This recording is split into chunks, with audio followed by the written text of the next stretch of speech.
Good morning, good evening, good afternoon, depending on where you are in this world. This is Hedge Lee with a daily update for Ethereum. I would like to wish each and every one of you a happy new year. I think 2019 will have some great things stored for the cryptocurrencies. Here we have a logarithmic, a semi-log chart, and we went over for quite a while the head and shoulders pattern that did execute.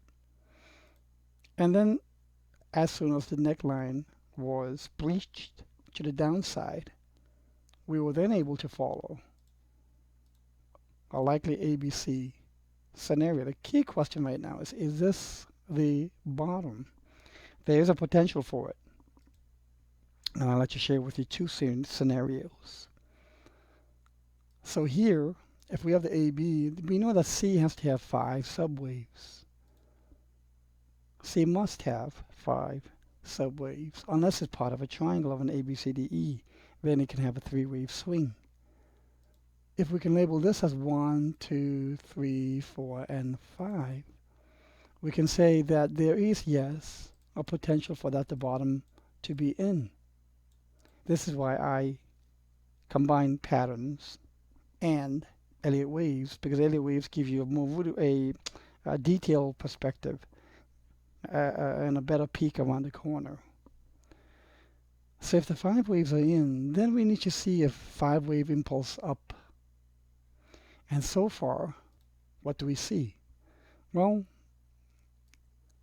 if you look closely, there's a bit of a difference between this point, and it's lower here. So if we put 5 waves down there and say, well, this could be wave 1, does this look like a 5-wave rise? It looks like a 3-wave swing. So I think most of this has been probably a relief rally. In other words, A, B, C. So we have 1, 2, 3, or ABC for subwaves of A itself, ABC for B, and we've got a 5-wave potential for that 5-wave subwaves of the C wave. I'll make this blue. So it looks very corrective. This has to be an impulse. It's a C wave. So we could have 1, 2, 3, 4, and 5. But I think the C wave is probably not yet complete. I think it's somewhere up here. So what do we have? We can probably have, now let's do these subwaves. So we can say we have 1, 2, 3, 4, and 5.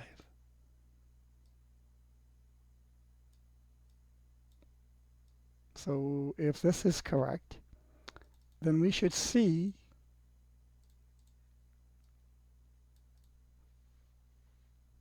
one more spike up in a 5-wave impulse, 1, 2, 3, 4, and 5. And I think that'll go into the 14th or so, 10th of January.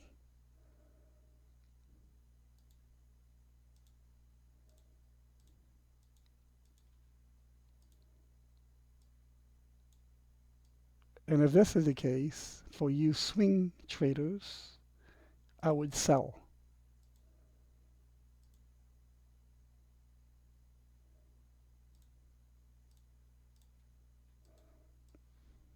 I would take my profits. Hopefully you got in here somewhere. Or even if you get in now, take the profits and sell out of this rally. Because it is probably primary count perspective and ABC. Now, the second scenario is, okay, let's say none of this is in place. And we go directly to an impulse count of something like this: 1, 2, 3, 4, and 5. Same thing in a way, right? From a target perspective, if that's the case, then we can expect a significant deep retrace coming into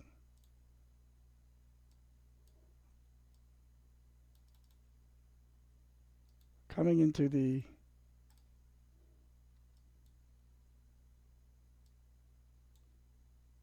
middle of January or so.